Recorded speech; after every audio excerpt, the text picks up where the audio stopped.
Agora, 3h14, o STJ, que é o Superior Tribunal de Justiça, iniciou nesse mês o julgamento do tema repetitivo 1124. Na prática, isso pode prejudicar beneficiários que entram na justiça contra o INSS. Quem vai explicar melhor esse assunto para a gente é a Camila Cândido, ela que é advogada especialista em direito previdenciário. Camila, boa tarde, bem-vinda ao Estúdio CBN. Boa tarde, Tayla. Boa tarde, Guariza. É um prazer estar com vocês. Prazer é nosso, doutora. Bom, Camila, queria que você explicasse então para a gente qual que é a importância, né, desse julgamento hoje para os segurados do INSS. Bom, esse julgamento eu acho que ele está entre um dos mais importantes, né, do tema de previdência, e que bom que vocês estão nos convidando para falar sobre esse tema. E por que desta repercussão, né?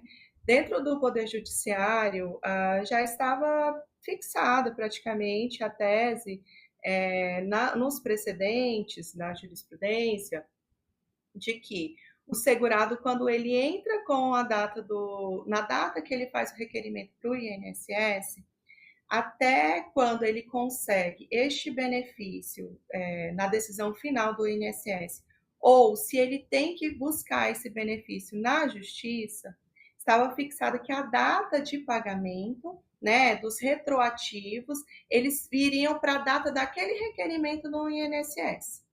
Então, tanto na norma, a norma de previdência, ela também prevê que, cumpridos os requisitos,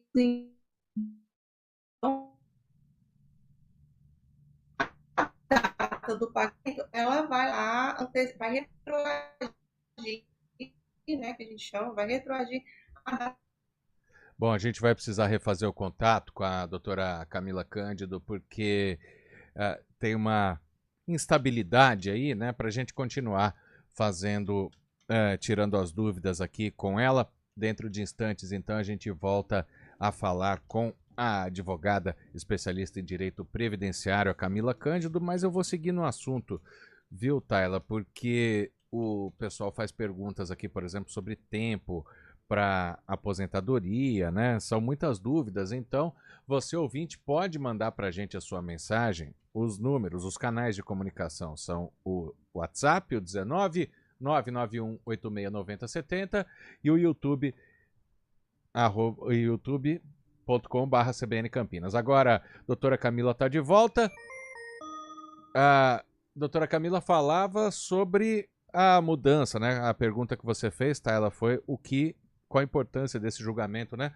Doutora Camila, por favor, pode recomeçar. Pronto.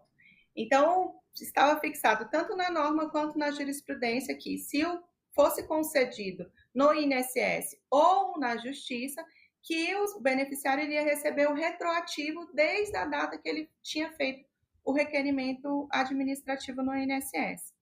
E aí, dadas as circunstâncias que se encontra o INSS hoje, em que muitos benefícios eles já são negados de pronto pela análise que é feita por robôs, esse número de ações judiciais ele foi amplificado, né? Então, o judiciário começou a receber milhares dessas ações por negativa do benefício. E aí, qual é a tese do INSS? É de que quando é negado um benefício e a pessoa que buscou, provavelmente, a pessoa pode ingressar na justiça com o auxílio de um advogado, quando ela ingressa na justiça e ali na justiça ele apresenta todos os documentos que seriam ali necessários para aquela análise, o INSS vai lá e fala, não, pera, mas eu não tive acesso a essa documentação, por isso que eu neguei. Então, o correto não seria retroagir o pagamento à data que você deu origem ao requerimento, mas sim a data da minha citação, quando eu tive acesso a essa documentação. E é exatamente esse momento que o STJ está julgando. Se está certa a tese do INSS, que seria a partir da citação, quando o INSS teria acesso a essa documentação, ou se da data que o beneficiário, né, do INSS deu entrada no requerimento. A dúvida que fica, doutora Camila, é que quando acontece esse tipo de situação, esse tipo de julgamento, é claro que o INSS está defendendo o lado dele, até porque cada vez menos tem dinheiro na Previdência, mas que também seria uma forma de inibir as pessoas que entrassem judicialmente contra o Instituto? Isso é um grave erro jogar a culpa para o segurado do INSS, né? Já que a própria lei de previdência, ela tem lá o artigo 88, em que prevê que cabe ao INSS instruir este segurado para o melhor benefício, sobre o seu processo. Mas nós tivemos, ao longo dos últimos anos, um fechamento de muitas agências do INSS e um serviço que é basicamente todo disponibilizado por aplicativo. Então, as pessoas, o conjunto dos trabalhadores e trabalhadoras brasileiros que não têm instrução, na maioria das vezes, e que não conhece os procedimentos que hoje são extremamente complexos do INSS, né? Você tem ali turmas de recurso, você tem uma série de orientações normativas, instruções normativas. O segurado ele não tem acesso a esse conteúdo, a essas informações. E muito menos o INSS dá o aporte a esse segurado. Então, o benefício ele é negado, as pessoas precisam procurar assistência jurídica, muitas vezes arcando com um dinheiro que ela ainda nem tem, né? Ela negocia, por exemplo, com os honorários, um percentual do que ela for receber no final da ação, e ela vai bater na porta da justiça. Ao advogado, compete instruir adequadamente o processo. Então, agora, nós que advogamos na área, ficamos assim, olha, eu vou instruir com o que tinha, eu vou instruir completo, porque eu quero que esse direito seja reconhecido, inclusive, de forma retroativa. E há um porquê, se me permite continuar sem uma pausa, Claro. mas há um porquê da legislação ter escolhido a data da entrada do requerimento. Imaginemos nós que a ideia do Estado é proteger a saúde e a segurança do trabalhador. Então, um fato da vida acontece. Então, por exemplo, a pessoa sofreu um acidente e ela vai lá buscar o auxílio acidentário, a proteção dela. E ela fala, olha, eu sofri um acidente, está aqui o atestado do que aconteceu comigo. Essa perícia ela vai ser agendada lá na frente, né? A gente sabe que tem uma demora para ocorrência das perícias que eles estão tentando agora otimizar, mas esse período demora. E aí, quando fala realmente, você sofreu um acidente, você tem direito ao seu auxílio. E aí vai voltar para que data? Para a data que deu entrada no benefício, porque você está ali buscando a maior proteção do trabalhador. Quando vem essa tese do INSS, que ela foi em parte acolhida pelo STJ no voto, ainda está em julgamento, né? Mas o voto da ministra Maria Tereza, ela acolhe em parte essa argumentação do INSS.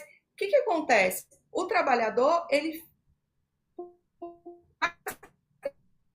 tem esse acidente. Se o INSS não reconhece naquele momento e ele busca a justiça, ele só vai ter direito a partir do momento em que o INSS teve conhecimento do documento que seja, para comprovar que não foi possível comprovar na via administrativa, ficando uma parcela da sua vida desassegurado. Então, aquele valor que o Estado imaginou que seria dado para o beneficiário, por essa interpretação, se ela se firmar, esse dinheiro ele vai ficar com o Estado e não na proteção do trabalhador, o que, na nossa avaliação, é um grande erro. É uma economia, entre aspas, para o Estado, né, doutora, e um prejuízo para o trabalhador. Agora, se essa mudança de fato, né, for aprovada aí pelo STJ, isso abre também um precedente para outras situações envolvendo também benefícios previdenciários. O que a gente pode esperar em relação a isso, doutora? Esse tema, ele foi colocado, né, o STJ pensou aquilo ali e colocou como um tema repetitivo. O que significa? O tema repetitivo, ele pode parar ações com o mesmo objeto em todo o Judiciário Nacional. E foi isso que aconteceu. Esse processo que está em julgamento, esse tema, ele suspende a tramitação de todos os recursos nos tribunais e nas turmas recursais que versam sobre esta hipótese. Há uma estimativa de que, inclusive, a grande maioria dos processos que estão sobrestados, né? Eu não tenho aqui a estatística desse volume, mas é, de fato, um dos recursos que mais teve o potencial de parar processo. Então, os da primeira instância, eles estão continuando a andar, mas os que estão no tribunal e nas turmas recursais, eles estão parados aguardando esse julgamento. E depois do julgamento, por esse formato que está previsto dentro do nosso Código de Processo Civil, os demais julgamentos sobre este tema, sobre essa temática, ele deve utilizar a aplicação da tese fixada pelo STJ. Bom, então, por enquanto, né, doutora, o tema está em discussão ainda, a relatora já antecipou o voto favorável, mas a gente tem que aguardar ainda a decisão dos outros ministros, né? Isso, exatamente. Houve o pedido de vista. Na sessão do julgamento, houve um bom debate a respeito do tema. O membro do Ministério Público presente na sessão também se colocou ali em defesa, né, dos segurados com relação a essa tese. Os maiores institutos de direito previdenciário do país, eles também se manifestaram no sentido de retroagir, né, a data da entrada do requerimento. E há uma expectativa, né, de que o STJ, os demais ministros, se sensibilizem com a gravidade que é o julgamento desse tema, né? Em especial quando a gente está falando de previdência social, em que a maior parte dos trabalhadores recebem um salário mínimo. Então, é um tema de um impacto econômico forte, mas muito mais forte para a vida de cada trabalhador e trabalhadora que buscou o INSS, não teve o seu direito reconhecido, e quando busca o direito no judiciário, pode ter ali um potencial dano de valores, né? Um impacto econômico é muito forte. Pois é, questão seríssima. Agradeço aqui a participação da Camila Cândido, ela que é advogada e especialista em direito previdenciário, explicando essa mudança para a gente aqui no Vida e Aposentadoria. Doutora, muito obrigada, viu, pelas informações. Uma boa tarde para você. Boa tarde, disponha e até mais. Obrigada. Obrigado, doutora Camila.